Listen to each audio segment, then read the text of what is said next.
শুভ সকাল, good morning. সকালের সমস্ত কাজকর্ম সেরে ব্রেকফাস্ট রেডি করে চান করে পুজো সেরে চলে এলাম রান্নাঘরে। আজ যেহেতু বৃহস্পতিবার, একটু পুজো করতে তো সময় লাগে। আর এখন বসিয়ে দিয়েছি দেখুন ভাত, আর নিজের জন্য একটু চা। আসলে আমার তো ব্রেকফাস্ট খাওয়া হয়নি। আর বাকি রান্না কি করব, সঙ্গে থাকুন, দেখতে থাকুন। আমার ভাত হয়ে গেছে, এখন আমি করব ফুলকপি আলুর পোস্ত। তার জন্য আমি কড়াতে একটু পাঁচফোড়ন দিলাম আর দিলাম একটু শুকনো লঙ্কা। এবার এই কপিগুলো দিয়ে দেবো। আলু কপিতে রেখেছি, এটা দিয়ে দেবো। ফুলকপি আলুটাকে দিয়ে দেবো, দিয়ে খুব ভালো করে এটাকে ভেজে নেব।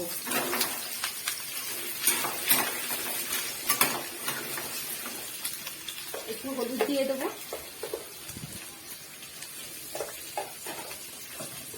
আর একটু দিয়ে দিলাম নুন,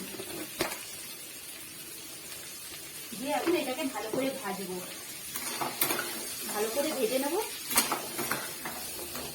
আর এদিকে ডাল সিদ্ধও বসিয়ে দিয়েছি, ডালটাও সেদ্ধ হচ্ছে, ডালটাও বসিয়ে দিয়েছি। আজকে শিম দিয়ে মুলো দিয়ে ধনেপাতা দিয়ে একটা ডাল করব। এই ডালটা খেতে খুব সুন্দর হয়।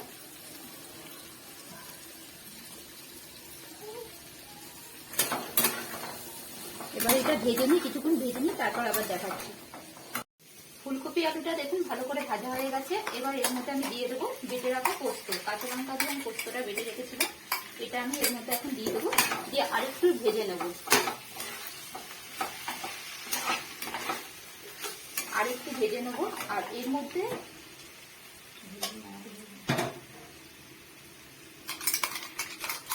এই বাটিটা ধোয়া জলও একটু দিয়ে দিলাম, দিয়ে আরেকটু গ্যাসটা কমিয়ে স্লো ফ্লেমে আমি এটাকে আরেকটু ভেজে নেব। এর মধ্যে দিয়ে দিলাম একটু কাঁচা লঙ্কা।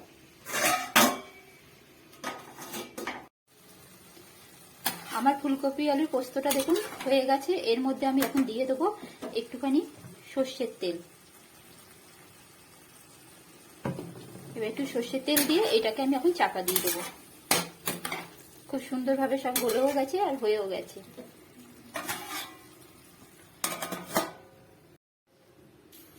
আমার ডালটা সেদ্ধ হয়ে গেছে, এবার আমি ডালটা সাদলে নেব।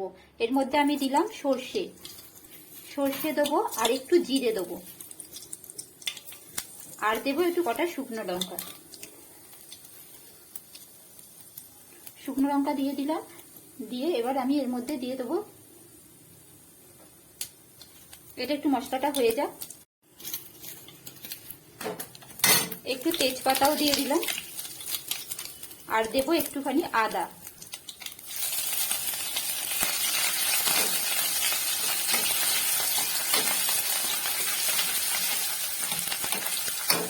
এটা ভাজা হয়ে গেছে, এবার আমি দিয়ে দিলাম মূলো, শিম আর টমেটো। মূলো, শিম, টমেটো দিয়ে আমি কিছুক্ষণ একটু ভেজে নেব।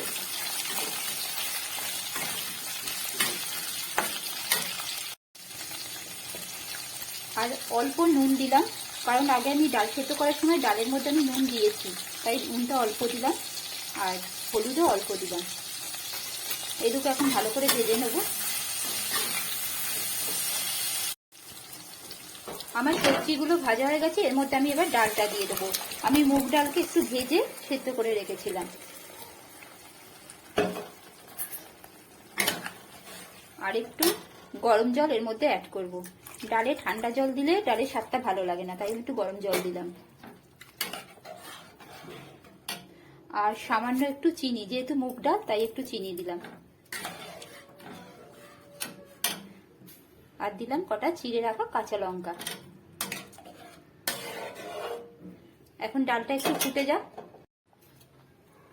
ডালটা ফুটে গেছে, এর মধ্যে আমি দিয়ে দিলাম কুচানো ধনেপাতা। এই ডালটা কিন্তু খেতে খুব সুন্দর হয়, আর সর্ষে ফোড়ন দিলে একটা টকের ডালের যেমন ফ্লেভার আসে ওরকম একটা ফ্লেভার আসে। আর দিয়ে দেবো একটু ঘি।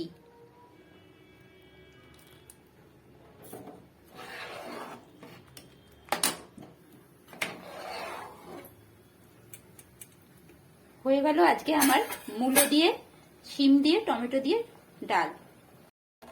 এখন ভেজে নেব কিছু আলু ভাজা। কড়াতে তেল দিলাম, তেল দিয়ে আলুগুলো দিয়ে দিলাম।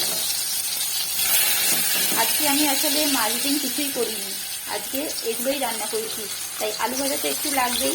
মেয়ে তো নালে খেতে পারবে না একটু ভাজা না হলে। আলুগুলোও ভাজা হয়ে গেছে, আর ওর মধ্যে আমি 2 পিস বেগুনও দিয়ে দিয়েছিলাম। যেহেতু 2 পিস বেগুন তাই আমি একসাথেই ভেজে ফেললাম। আলু ভাজার তেলে এখন আমি ভেজে ফেলবো উচ্ছে কুমড়ো ভাজা। তার জন্য আমি দিলাম একটু কালো জিরে আর 2টো শুকনো লঙ্কা। এটা একটু ভাজা হয়ে যাবে। উচ্ছে কুমড়োটা দিয়ে দিলাম। এর মধ্যে আমি নুন হলুদ মাখিয়ে রেখে দিয়েছিলাম কিছুক্ষণ আগে থেকেই। জলটাও ঝরে গেছে, এবার এটাকেও ভেজে নেব। উচ্ছে কুমড়ো ভাজাটা হয়ে গেছে, এর মধ্যে আমি দিয়ে দিলাম কিছু কুচিয়ে রাখা ধনেপাতা আর দিলাম ভেজে রাখা বড়ি।